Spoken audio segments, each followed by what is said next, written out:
मारे गए, कहीं 4 लोग मारे गए।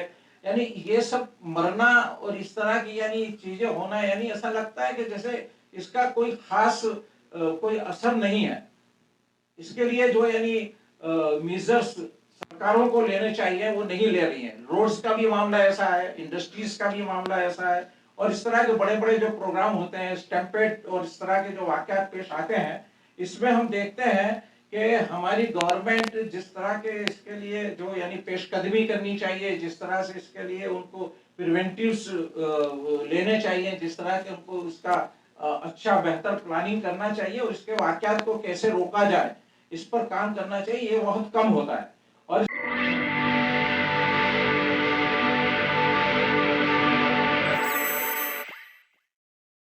पब्लिक सेफ्टी का है।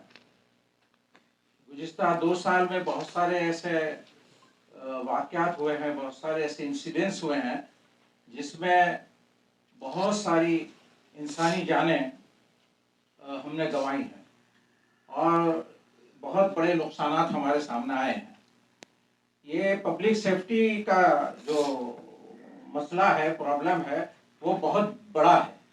हम देखते हैं कि स्टैम्प पैड के नाम से बहुत सारी जगहों पर भीड़ इकट्ठा होती है, बेकाबू होती है। बेकाबू होने के बाद जो भगदड़ मचती है, इसमें बहुत सारे लोग वहां पर मारे जाते हैं और ये मुसलसल होता है। बहुत सारी जगहों पर हमने आखिरी 2 साल में देखा है कि ऐसी भगदड़ें मची हैं। और जैसे कर्नाटक में पिछले दिनों जो क्रिकेट वाले इश्यू में जो हुआ और जो भगदड़ मची, और इसके पहले तो बहुत सारे ऐसे बड़े वाकयात हुए हैं। इसके साथ साथ फिर ये हो रहा है कि अभी पिछले दिनों एक मासिव एक्सप्लोशन हुआ सिगाची इंडस्ट्रीज फार्मास्यूटिकल यूनिट में, जो तेलंगाना में हुआ, और तकरीबन 40 वहाँ लोग मारे गए हैं, बड़ी तादाद में लोग वहाँ इंजर्ड हुए हैं और इस तरह का वाकया पेश आया है। हम देखते हैं कि इस तरह की बड़ी इंडस्ट्रीज में इस तरह के जो वाकयात पेश आते हैं, वहाँ पर जिस जो नॉर्म्स इसके होते हैं, उस नॉर्म्स के मुताबिक वहाँ पर यानी इसको कंट्रोल नहीं किया जाता है। जो इंडस्ट्रीज होती है वो खुद भी, और इसके साथ साथ सरकारों की भी ये जिम्मेदारी होती है कि वहाँ के वो नॉर्म्स को पूरा किया जाए। वहाँ पर यानी जो सेफ्टी जो एक्शन लेने चाहिए, वो पूरे सेफ्टी एक्शन वहाँ पर लिए जाए और इसको कंट्रोल किया जाए। लेकिन हम देखते हैं कि ऐसे वाकयात भी बहुत सारे होते रहते हैं पूरे मुल्क में। और इस तरह से अभी पिछले दिनों पुरी में टेम्पल के वक्त भी जो स्टैम्पेड हुआ, भागदौड़ मची, इसमें भी कुछ लोग मारे गए। आज सुबह ही एक वाकया यहाँ पर फायर का हुआ विशाल मेगा मार्ट में, और इसमें एक आदमी मारा गया। और इस तरह के फायर के भी बहुत सारे ऐसे वाकयात तो होते हैं। और अभी जो एक न्यूज़ है कि ये हिमाचल प्रदेश में बारिशों की वजह से तकरीबन 37 लोग मारे गए, 40 से ज़्यादा लोग मिसिंग हैं और बड़ी तादाद में लोग तबाह हुए हैं। ये सारे जो वाकयात हो रहे हैं, इसमें हमारा यह ख्याल है, जमात इस्लामी हिंद ये समझती भी है कि इस तरह से जो प्रिवेंटिव सरकारों को लेने चाहिए, वो प्रिवेंटिव सरकारें लेती नहीं है। ये एक वाकया बहुत बड़ा अभी पिछले दिन अहमदाबाद में प्लेन क्रैश का आया है। 241 लोग तो प्लेन में ही थे, बाकी के अच्छे खासे लोग यानी मारे भी गए हैं, जख्मी हुए हैं। लेकिन अजीब मामला है कि आज तक वो डिक्लेयर नहीं हुआ है। वो 241 मारे गए, वो तो बोर्ड पर थे, उनके नाम डिक्लेयर थे, लेकिन बाकी के जो लोग मारे गए हैं, इंजर्ड हैं, उनके लिए क्या यानी गवर्नमेंट ने कंपेंसेशन किया है, किस तरह से उनको संभाला है, क्या वहां पर काम किया गया है, इसके बारे में कोई डिक्लेरेशन नहीं आ रहा है। आमतौर पर यह देखा जाता है कि इस तरह के जो एक्सीडेंट्स होते हैं, वो एक्सीडेंट में कुछ दिनों तक चर्चा होती है, लेकिन इसको जो रिपोर्ट्स आने चाहिए, इसकी जो यानी सही मालूमात लोगों तक पहुंचनी चाहिए, वो सही मालूमात भी पहुंचती नहीं है। हर चीज को दबा दिया जाता है, या तो इसको यानी जितना बड़ा एक्सीडेंट होता है इससे बहुत कम बताया जाता है। आजकल हम देखते हैं कि बड़ा मसला रोड एक्सीडेंट्स का हो रहा है। हर रोज आप देखेंगे तो अखबारों में रोड एक्सीडेंट्स के मामला आते हैं।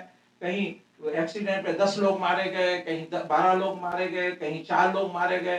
यानी ये सब मरना और इस तरह की यानी चीजें होना, यानी ऐसा लगता है कि जैसे इसका कोई खास कोई असर नहीं है। इसके लिए जो यानी मेजर्स सरकारों को लेने चाहिए वो नहीं ले रही हैं। रोड्स का भी मामला ऐसा है, इंडस्ट्रीज का भी मामला ऐसा है, और इस तरह के बड़े बड़े जो प्रोग्राम होते हैं, स्टैम्पेड और इस तरह के जो वाकयात पेश आते हैं, इसमें हम देखते हैं कि हमारी गवर्नमेंट जिस तरह के इसके लिए जो यानी पेशकदमी करनी चाहिए, जिस तरह से इसके लिए उनको प्रिवेंटिव्स लेने चाहिए, जिस तरह के उनको उसका अच्छा बेहतर प्लानिंग करना चाहिए और इसके वाकयात को कैसे रोका जाए इस पर काम करना चाहिए, ये बहुत कम होता है। और इसके बाद ये होता है कि वाकयात हो जाते हैं, इसके बाद भी यानी इस पर बहुत खास तवज्जो नहीं दी जाती। ऐसा लगता है कि जैसे कोई संवेदना ही नहीं है, इस तरह के लोगों का मरना कोई बड़ी बात नहीं है, ऐसा समझा जाता है। तो इस पर जमात इस्लामी हिंद बहुत अफसोस जाहिर करती है। और इसी के साथ जो आपको दिया गया है कि कुछ मेजर्स कुछ जमात यानी इस सिलसिले में यानी कुछ सजेशंस जमात ने दिए हैं कि जमात चाहती है कि इन सजेशंस पर गवर्नमेंट सरकार काम करे और इसके मुताबिक कुछ चीजें जिस चीजों पर काम हो कि जिससे इस तरह के वाकयात रोके जा सकें। ये पब्लिक सेफ्टी का मसला बहुत बड़ा है, ये छोटा मसला नहीं है, लेकिन ये छुटपुट जिस तरह के लोगों का मरना होता है तो ऐसा लगता है कि वो बहुत बड़े वाकयात नहीं होते हैं।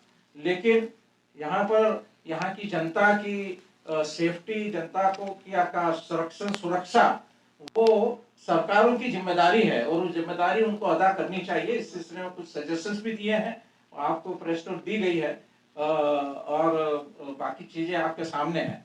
हम आपसे भी ये तवक्को करते हैं कि ये बात ज्यादा से ज्यादा पहुंचाई जाए। सरकार के बहरे कान हैं, वो बहरे कानों को खोला जाए और इस पर कुछ खास मेजर्स लिए जाए, तो हो सकता है कि आइंदा के लिए इस तरह के वाकयात को रोका जा सके।